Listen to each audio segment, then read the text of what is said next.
జగిత్యాల జిల్లా బీర్పూర్ మండలంలోని MLA doctor Sanjay Kumar పర్యటన కొనసాగింది. మంగళ గ్రామానికి చెందిన మహేందర్ వైష్ణవి దంపతుల ఇంద్రమ్మ ఇల్లు గృహప్రవేశ కార్యక్రమానికి హాజరైన ఆయన కుటుంబ సభ్యులకు శుభాకాంక్షలు తెలిపారు. అనంతరం మండలంలోని పలు వివాహ శుభకార్యాలకు హాజరై నూతన వధూవరులను ఆశీర్వదించారు. సందర్భంగా స్థానిక నాయకులు గ్రామ ప్రజలతో కలిసి మాట్లాడిన ఎమ్మెల్యే వారి సమస్యలను అడిగి తెలుసుకున్నారు. ఈ కార్యక్రమంలో గ్రామ మండల నాయకులు మరియు గ్రామ ప్రజలు పెద్ద సంఖ్యలో పాల్గొన్నారు.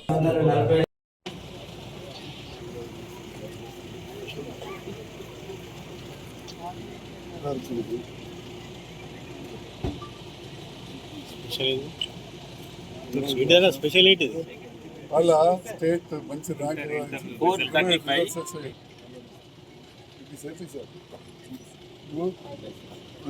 రిసెట్ కొట్టాలి.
ఇల్లు అనేది ఇంతకుముందు తమ్ముడు మహేందర్ తన మాటలు చెప్పిండు. ఇల్లు అనేది ఒక కళ, ప్రతి వాళ్ళకు కూడా ఒక ఇల్లు ఉండాలంటుంది. ముఖ్యంగా పెద్ద మనుషులకైతే ఇంకెక్కువ ఉంటుంది. సొంత ఇంట్లో ఉండాలి, ఆరోగ్యం మంచిగా ఉన్నా లేదా అని ఉంటుంది, సహజం అన్నట్టు. పిల్ల పాపతో ఉండాలి. అలాంటి కళ ఇప్పుడు నెరవేరుతుంది. పేదవాళ్ళు ఉంటే 400 SFTలో కూడా కట్టుకోవచ్చు. కొంచెం డబ్బులు ఉండాలంటే 600 SFT వరకు కూడా కట్టుకున్నాను. మనం 5 లక్షలు ఇస్తాం. ఇంకా కొంచెం మంచిగా ఉన్న వాళ్ళు, అదృష్టం మంచిగా చదువుకొని పిల్లలు పెరిగి మనకు ఆదాయం పెరిగితే పైన కూడా కట్టుకోవచ్చు. అలాంటి వెసులుబాటు కూడా ఇచ్చారు. మరీ బాగున్న వాళ్ళు ఎక్కువ కట్టుకుంటామంటే దానికి మాత్రం పర్మిషన్ ఇవ్వట్లేదు. Minimum 400 SFT. దానికి అనుగుణంగా కట్టుకుంటే ఇవాళ నేను పోచంపేటలో శ్రీనివాస్ గౌడ్ వచ్చి పిలిచిండు, లచ్చక్కపేటలో కృష్ణారెడ్డి, ఇంకా వేరే దంపతులు పిలిచిండు. ఇట్లా ఆలూరులో గౌతమి అని మహిళ 5 సంవత్సరాల అబ్బాయి కూడా ఉంటాడు. 10 సార్లు ఫోన్ చేసింది తప్పకుండా రావాలని. నాకు పెద్ద పరిచయం కూడా లేదు.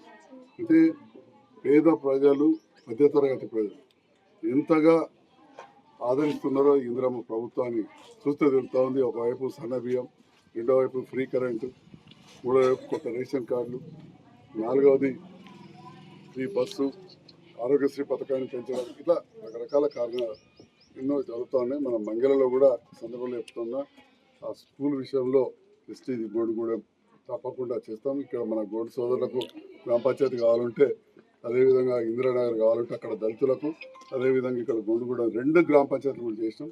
మారుమూల మండలంలో హాస్పిటల్ 15-20 రోజుల్లో ప్రారంభం కాబోతుంది. ప్రాథమిక ఆరోగ్య కేంద్రం ఏదో మండలం చేసి ఇచ్చిపెట్టడం కాదు. మీరు గెలిపించిన నేను మీ వంతు నిరంతరం కృషి చేస్తా. ఈరోజు ఆహ్వానించినందుకు చాలా ధన్యవాదాలు, శుభాకాంక్షలు.